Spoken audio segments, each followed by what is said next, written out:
यह कहानी है एक सन्यासी की। सन्यासी वह होता है जो अपना सब कुछ त्याग कर सिर्फ एक चीज को अपना लक्ष्य बना लेता है। कोई भी व्यक्ति सन्यासी बेवजह नहीं बनता। सन्यासी बनने के पीछे एक बहुत बड़ी वजह होती है। उस व्यक्ति के सन्यासी बनने के पीछे भी एक बहुत बड़ी वजह थी। सन्यासी बनने से पहले उस व्यक्ति के मन ने उस व्यक्ति से बहुत से गलत कार्य करवाए थे, बहुत से पाप करवाए थे। उस व्यक्ति का मन उसका मालिक बन चुका था और वह अपने मन का गुलाम। जीवन के हर सुख, आराम और ऐश्वर्य प्राप्ति के बाद भी उस व्यक्ति के मन में अथाह पीड़ा थी और यही मानसिक पीड़ा उसे सन्यासी बना देती है। सन्यासी बनने के बाद वह व्यक्ति सांसारिक दुनिया से दूर हो जाता है, जंगल में रहने चला जाता है, ध्यान करता है, तरह तरह की साधनाएं और अभ्यास करता है, भिक्षा मांगकर भोजन करता है, एकांत और मौन का अभ्यास करता है। लेकिन फिर भी उस व्यक्ति का मन शांत नहीं होता। वह अंदर से बेचैन और परेशान ही रहता है। यहाँ एक बात समझने वाली है कि ध्यान या किसी भी साधना का जो शुरुआती बिंदु है, उसकी शुरुआत ही तभी की जा सकती है जब हमारा मन शांत हो, जब हमारा मन हमारी सुनता हो। लेकिन उस सन्यासी का मन ना तो शांत था और ना ही उसके सुन रहा था। उस सन्यासी के मन में यह बात गहराई से बैठती जा रही थी कि मन को वश में करना, मन पर काबू पाना असंभव है। लेकिन फिर एक दिन उस सन्यासी को एक व्यक्ति मिलता है जो ना तो कोई साधु सन्यासी होता है और ना ही कोई बुद्धिमान व्यक्ति। वह तो बस एक साधारण सा चारवाहा था जो उस जंगल में अपनी भेड़ों को चरा रहा था। वह चारवाहा उस सन्यासी के पास आकर उससे पूछता है, क्या मैं तुम्हारी कुछ मदद कर सकता हूँ? तुम बहुत परेशान लग रहे हो। मैं तुम्हें पिछले कई दिनों से देख रहा हूँ। तुम बहुत बेचैन रहते हो। अगर तुम चाहो तो मैं तुम्हारी सहायता कर सकता हूँ। चारवाही की बात सुन सन्यासी कहता है, भला तुम क्या मेरी मदद कर सकते हो? तुम तो एक संसारी हो जो अपनी मोह माया में लिप्त रहता है। यह सुन वह चारवाहा उस सन्यासी से कहता है, मैं तुम्हारी मदद कर सकता हूँ। मैं मन को वश में करना जानता हूँ। सन्यासी चारवाही के मुंह से यह बात सुन जोर से हंसता है और कहता है, क्या क्या कहा तुमने? तुम मन को वश में करना जानते हो? मैंने अपना सब कुछ त्याग दिया, आकर जंगल में रहने लगा। तब भी मैं अपने इस मन का गुलाम हूं और तुम कह रहे हो कि तुम इसे वश में कर सकते हो। वह चारवाहा कहता है, मन को वश में करने के लिए सभी वस्तुओं का त्याग करना आवश्यक नहीं है और न ही जंगल में आकर रहना जरूरी है। बस एक चीज है जिसे छोड़ना सबसे जरूरी है। वह सन्यासी उस चारवाहे से पूछता है, और वह एक चीज क्या है? वह चारवाहा सन्यासी से कहता है, वह एक चीज है गलत जानकारी।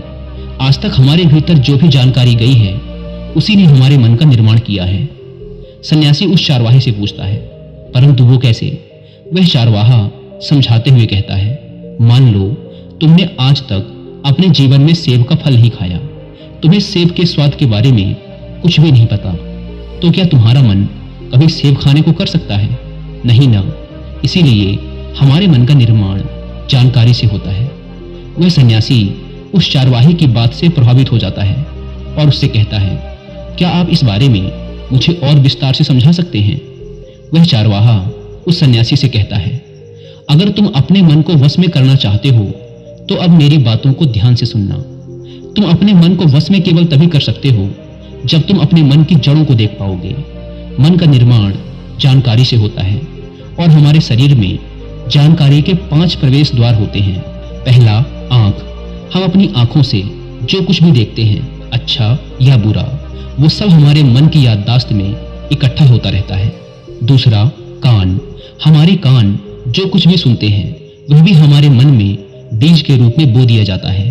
तीसरा, जीभ। जिस भी चीज का स्वाद हम एक बार ले लेते हैं वह हमारे मन की याददाश्त में अंकित हो जाता है। चौथा है नाक।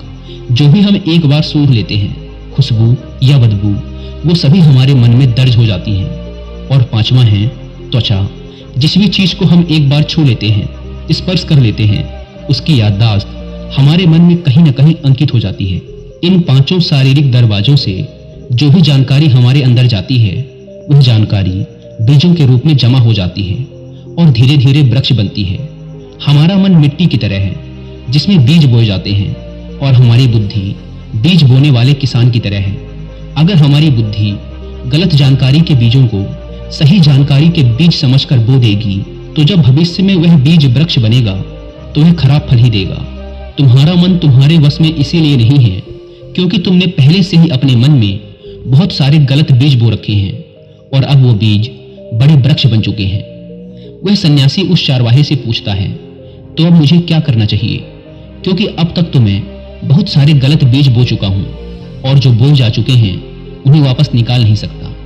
वह चारवाहा उस सन्यासी से कहता है, अब तक तुम अनजाने में गलत बीज बो रहे थे, लेकिन अब जानबूझकर सही बीज बोना आरंभ कर दो। भीतर अगर हजारों बीज गलत हैं तो क्या हुआ, अब से लाखों सही बीज बोने के लिए तैयार हो जाओ। तुम्हें बस पूरे दिन इस बात पर ध्यान देना है कि इन पांचों द्वारों से तुम्हारे भीतर क्या जानकारी जा रही है और जो जानकारी जा रही है वो सही भी है या नहीं। वह सन्यासी पूछता है, यह कब तक करना होगा। वह चारवाहा कहता है, पूरी जिंदगी भर। जिस प्रकार तुम हर दिन अपने पेट को अच्छा भोजन देते हो, उसी प्रकार तुम्हें हर दिन अपने दिमाग को भी अच्छा भोजन देना है, यानी सही जानकारी और सही विचार।